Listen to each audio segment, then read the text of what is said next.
Break سے جانے سے قبل ذکر کیا تھا مغرب میں تحریک تنویر کا، اس کی تفصیل جانتے ہیں جناب ڈاکٹر محمد حماد لکھوی صاحب سے۔ اصل میں تحریک تنویر تک جانے سے پہلے میں وہ بات مکمل کرنا چاہتا ہوں جو میں بریک سے پہلے کر رہا تھا کہ سائنسی طریقہ کار کو جب ہم دیکھتے ہیں تو اس کی بنیاد تو یونانی اقلیت تھی۔ یونانی اقلیت کی بنیاد پر سائنسی طریقہ کار یہ رینیوول آف سائنسز ہوئی اور نشت ثانیہ کا ایک نیا دور شروع ہوا، اور اس نشت ثانیہ میں جس کی بنیاد مشاہدہ تھا اس کا نتیجہ کیا نکلا؟ اس کا نتیجہ یہ نکلا کہ روحانیت، خدا اور اس طرح کے سارے تصورات جو تھے وہ علوم سے بے دخل ہو گئے، علوم کے ساتھ ان کا کوئی تعلق نہیں رہا، اس کی جگہ پہ عقل اتھارٹی بن گئی۔ جب کلیسا اتھارٹی تھا تو وہ روحانیت کے ساتھ بھی لوگوں کو جوڑے ہوئے تھا اور وہ کسی طور خدا کے ساتھ بھی جوڑے ہوئے تھا، لیکن اب روحانیت اور خدا تو بالکل بے دخل ہو گئے اور اب اس کی جگہ اتھارٹی بن گئی عقل، اور عقل کی بنیاد پر ہر شخص نے اپنی فکر کو تشکیل دینا اور اپنی فکر کو رکھنا اور اس پر اپنے طرز عمل کی بنیاد رکھنا، یہ اپنا حق سمجھنا شروع کر دیا، اور ظاہر ہے یہ سمجھا دیا گیا، تحریک اصلاح مذہب اور ریفارمیشن تھی اس لیے۔ اب اس کے بعد جو تحریک شروع ہوئی ہے یا اس کے جو نتائج نکلے ہیں اس کو تحریک تنویر کہتے ہیں، اور اس کو انگریزی میں کہتے ہیں انلائٹنمنٹ۔ ان کا خیال تھا کہ اس سے پہلے اندھیرے تھے، انسان اندھیروں میں زندگی گزار رہا، کسی نے کہہ دیا یہ تمہارا خدا ہے، خدا کی رضا کے لیے یہ کرو وہ کرو، وہ اسی طرح زندگی گزار رہا تھا روحانیت کے نام پر، کیونکہ کلیسا نے مظالم ڈھائے تھے، اس لیے ان کو وہ ڈارک ایجز کہتے ہیں۔ اب ہر شخص نے سوچنا شروع کر دیا، اب ہر شخص نے اپنے آپ کو اس میں ایک اتھارٹی کے طور پر منوا لیا۔ عقل جب اتھارٹی بن گئی تو یہ فری ول کے نام پر آزاد خیالی، ہر شخص فریلی سوچ سکتا ہے، اس کو کہا جاتا ہے کہ یہ روشن خیالی ہے، روشن خیالی اور انلائٹنمنٹ ہے،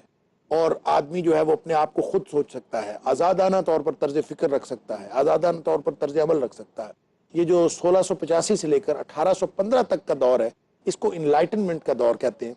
روشن خیالی کا، اسی کا نام ہے تحریک تنویر۔ تنویر سے مراد روشنی اور روشن خیالی۔ آج کل بھی یہ لفظ روشن خیالی کا جو ہے سننے کو ملتا ہے، اس کا مطلب یہ وہیں سے ماخوذ ہے اور یہ وہی سلسلہ ہے۔ روشن خیالی کا وہی، اصل میں آج کل جتنی اصطلاحات ہیں جدید مغرب نے پوری دنیا کو متاثر کیا ہے، اور پوری دنیا کے اندر جو مغرب کی بے خدا اور لادین تہذیب ہے جس کے اندر خدا کی کوئی گنجائش نہیں، کسی قادر مطلق خدا کی گنجائش نہیں، قادر مطلق تو کیا خدا کے تصور کی گنجائش نہیں، خدا کا انکار کیوں؟ مطلب ڈارون نے اوریجن آف سپیشیز کا نظریہ دیا ہے، اور نظریہ ارتقاء، اس کا نظریہ ارتقاء شاید کسی حد تک یا کسی مرحلے پر قابل تسلیم ہوتا، یا اوریجن آف سپیشیز کا نظریہ قابل تسلیم ہوتا،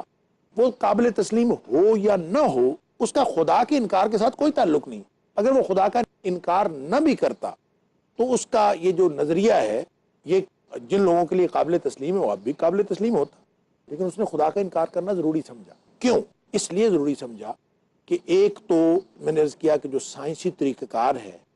اس میں مشاہدے سے بڑھ کر کوئی چیز نہیں ہے، مشاہدے سے اوپر ماورائے مشاہدہ کوئی چیز نہیں، کیونکہ جو جدید سائنسز کی بنیاد ہے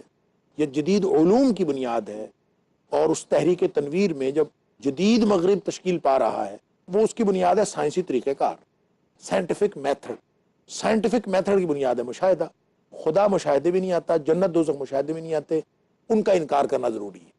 دوسری بات جو انکار کرنے کی بنیادی وجہ ہے وہ ہے کلیسا کے خلاف رد عمل،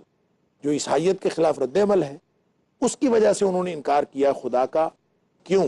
اگر وہ خدا کا اقرار کرتے ہیں اور خدا کے وجود کو تسلیم کر لیتے ہیں تو اس کا مطلب یہ ہوگا کہ عیسائیت ٹھیک کہتی ہے، اور اگر عیسائیت ٹھیک کہتی ہے اس کا مطلب یہ ہوگا کہ عیسائیت کی دیگر باتیں بھی ٹھیک ہیں اگر خدا کے بارے میں صحیح ہیں، لہٰذا ان کو خدا کا انکار کرنا پڑا۔ اب یہ ایک ایسی تہذیب کی بنیاد پڑ رہی ہے، تحریک تنویر جس کو روشنی کہا جاتا ہے یا روشن خیالی کی تحریک کہا جاتا ہے، اصل میں یہ عقلیت کی بنیاد پر ایک ایسا اندھا پن ہے جس میں نہ خدا کی گنجائش ہے نہ کسی روحانیت کی گنجائش ہے، اور جو انسانی شخصیت کا ایک بہت بڑا حصہ اور بنیادی حصہ ہے روح، اس کو سرے سے نظر انداز کر دیا گیا ہے۔ صرف جسمانی فائدہ اور ظاہری طور پر انسان اپنے فائدے کے لیے جو کچھ کرتا ہے، جو کچھ سوچتا ہے، اسی کو روشن خیالی کہا جاتا ہے۔ گویا بے خدا اور لا دین تہذیب اور تحریک کا نام تحریک تنویر ہے۔